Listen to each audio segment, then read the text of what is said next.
뉴스를 전하는 사람들 뉴전사 시작합니다. 안녕하세요. 저는 현쌤입니다. 안녕하세요. 은쌤입니다. 촬영일인 오늘은 8.15 광복 75주년 전날인데요. 그래서 오늘은 미안의 해방, 분단의 시작이라는 이름으로 8.15 특집을 준비했습니다. 우선 왜 8.15를 미안의 해방이라고 하는지에 대해서 설명 부탁드립니다.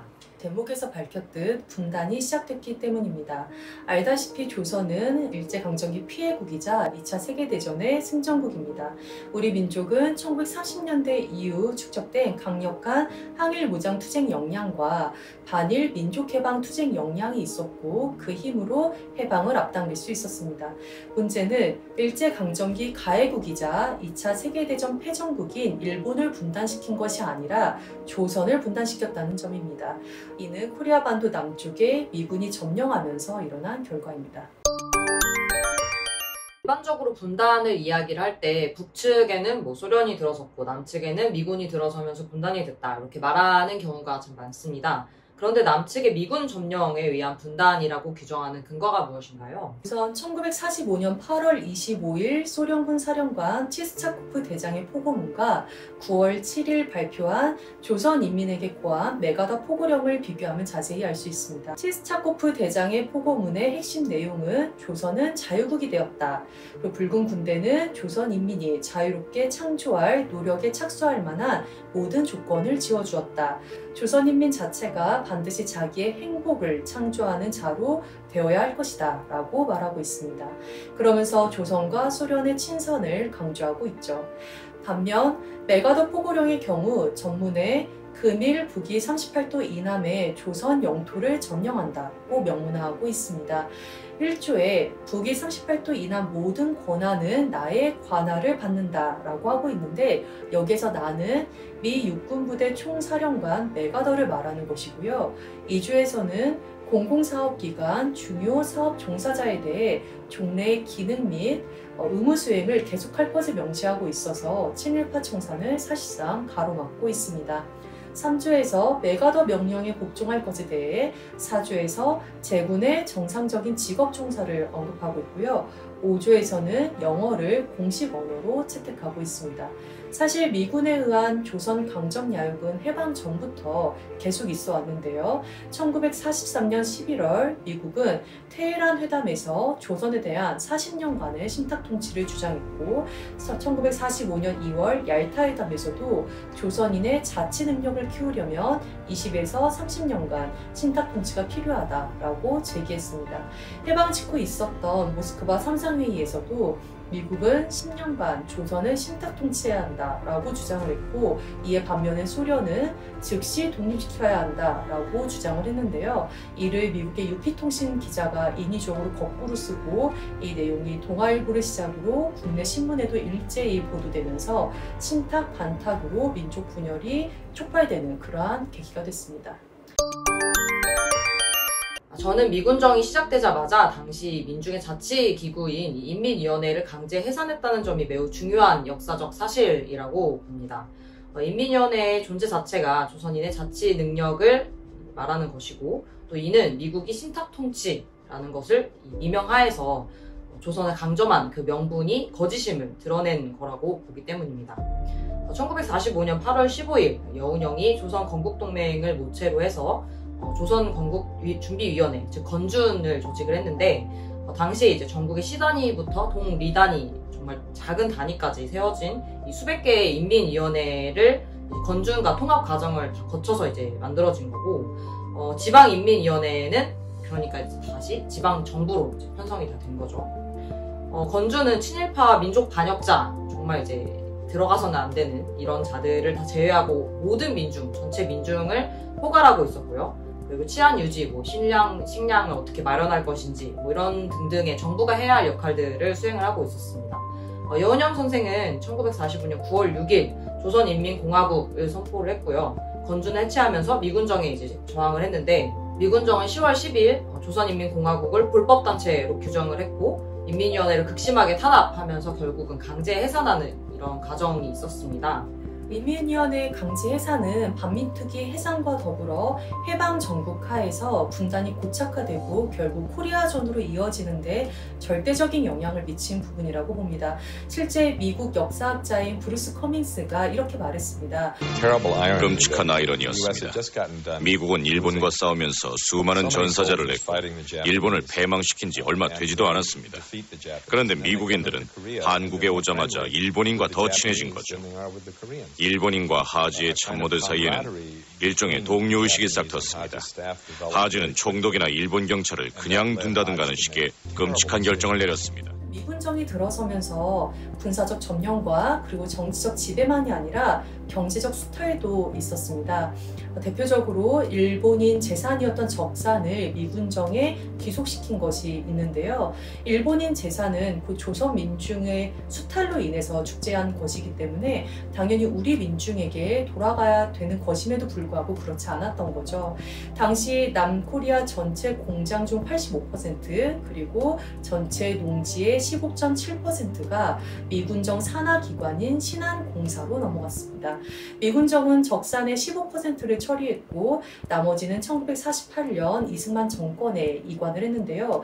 비록 그 15%라는 규모가 크진 않지만 문제는 적산을 헐값에 넘겨주는 것이었기 때문에 정경유착의 뿌리가 됐습니다.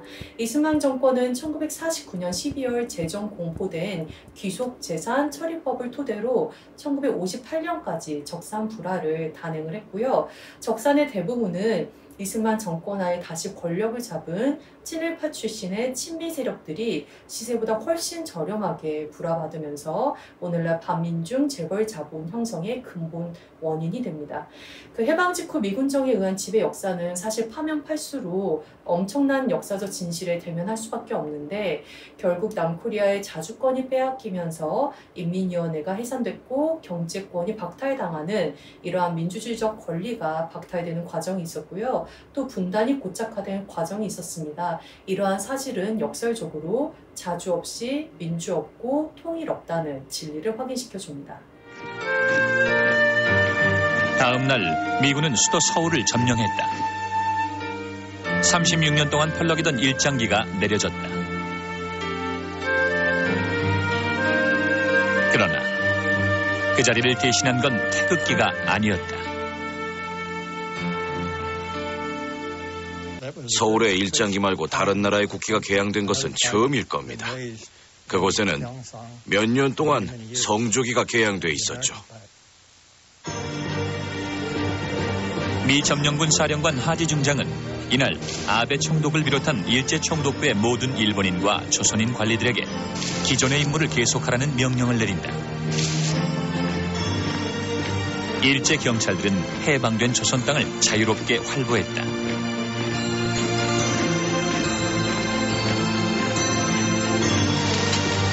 일경들의 보호 아래 12만 일본군이 철군을 서둘렀다. 해전국의 병사들로서는 너무나도 평화로운 퇴각이었다.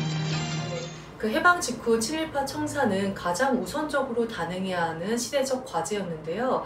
이러한 친일파에게 살 길을 열어준 세력이 바로 미군정이었습니다. 메가더 포구령 2조 전 공공사업기관의 직원은 종래의 기능을 계속하고 재산을 보존, 보호해야 한다 라고 되어 있고요. 포구령 4조에서는 재산권 존중 및 기존 직업 종사라는 내용이 있습니다. 이러한 내용을 통해 미군은 일제 식민통치 체계를 그대로 존속하게 됩니다. 미군 사령관 하지는 그 통치기구가 가장 효율적인 운영 방법이기 때문에 그대로 이용한다며 조선 총독부를 유지하기도 했습니다.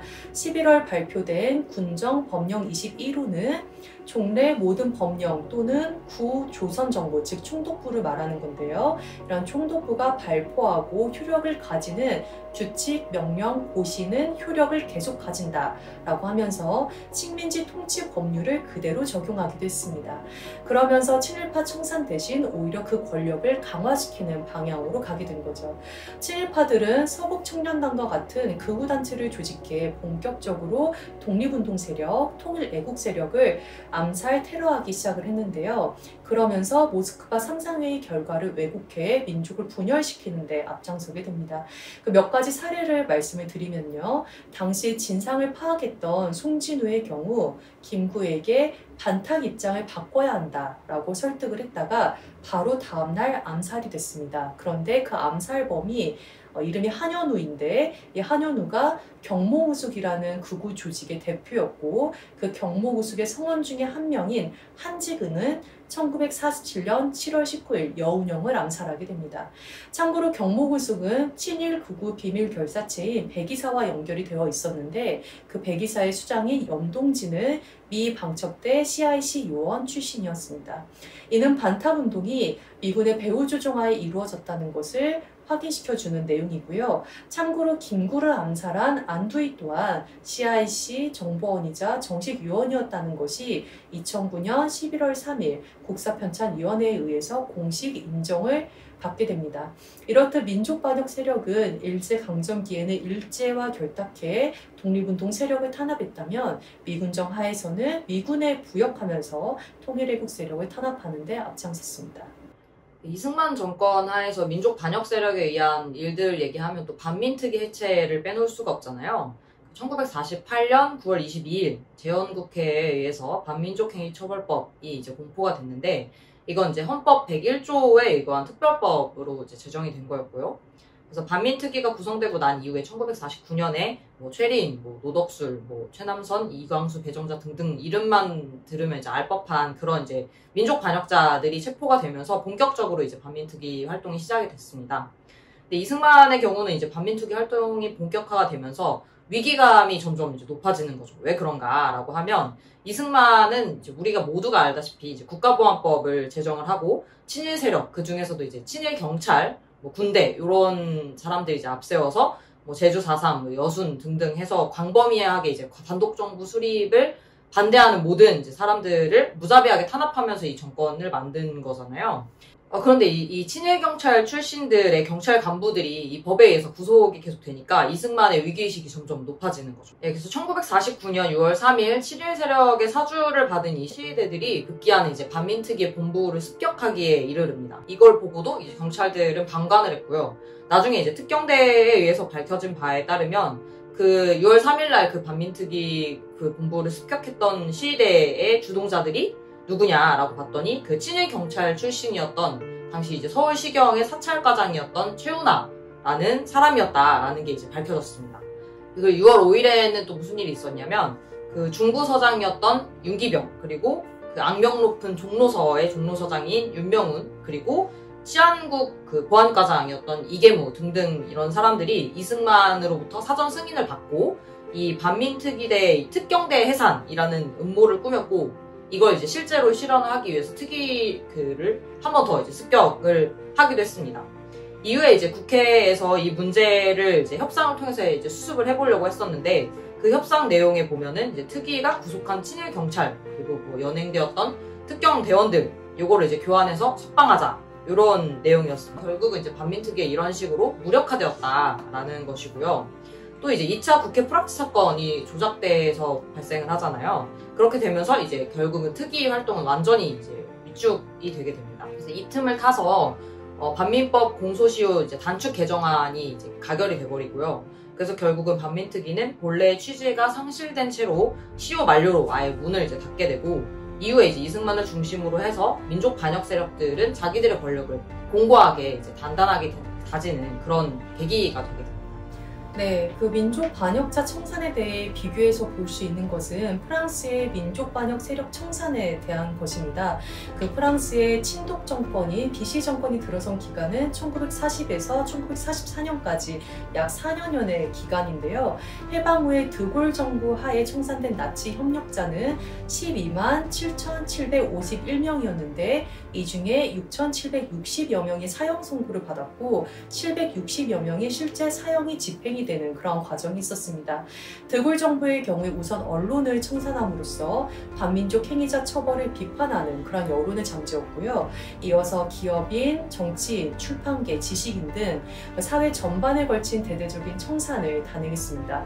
특히 정치 분야에 있어서 나치 협력자 청산이 더욱더 엄격했는데 나치 협력자의 피선거권을 박탈하면서 정계 진출을 불가능하게 했다는 점이죠. 반면 35년간 일제 통치하에 있었던 우리의 경우 반미 특이하의 688명이 반민족 행위자로 취급이 됐고 그 가운데 599명이 특별검찰부로 송치가 됐고요.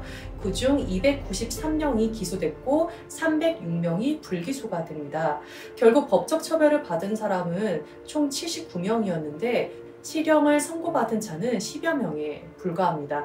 이 같은 사실은 미군정과 이승만 세력에 의해 철저히 민족 반역 세력 청산이 가로막혔다. 이에 대한 역사적 후과는 지금까지 계속되고 있는데요. 최근 사망한 그 백선엽의 경우에 간도특별대 출신의 대표적인 악질 친일파임에도 불구하고 해방 직후에 군대를 비롯한 정부 요직을 두루 섭렵하면서 영웅대접을 받더니 최근에는 사망해서 대전 현충원에 묻어있기도 하죠. 박정희의 경우에는 만주군 보병 8단 단장 부관으로 만주에서 독립운동가와 우리 민족을 학살하는 그러한 주범이었는데 해방 이후에 알다시피 군사 쿠데타로 대통령을 했고 그 권력이 박정희의 딸인 박근혜까지 이어지지 않았습니까? 또 다른 예를 하나 더 들자면 을사오적의 핵심 인물인 이완용의 경우에는 3대에 걸쳐서 친일 행위를 했고요. 그 결과 공개된 것만 600억 원을 축적해 현재도 부귀영화를 누리고 있습니다. 이러한 사례들만 놓고 봐도 미얀의 해방이 분단으로 이어졌을 뿐 아니라 친일파 청산을 가로막았고 그 당시 민족반역 세력이 현재까지 정치, 경제적 이권을 장악하고 있다는 것을 확인시켜줍니다. 우리 민중들은 작년 3일 민중항쟁 100주년을 맞아서 핵심 정신 1순위로 무엇인가 라고 했을 때 이제 그 친일청산을 들었습니다. 친일청산을 제대로 하지 않은 후과가 오늘날에 미치는 악영향에 대해서 전 민중적인 공감대가 형성되어 있다는 생각이 드는데요. 제대로 된 친일청산, 그리고 민족 반역 세력에 대한 청산에는 공소시효가 없다라는 것을 다시 한번 확인하는 시간이었습니다. 오늘 뉴전사 마칩니다. 감사합니다.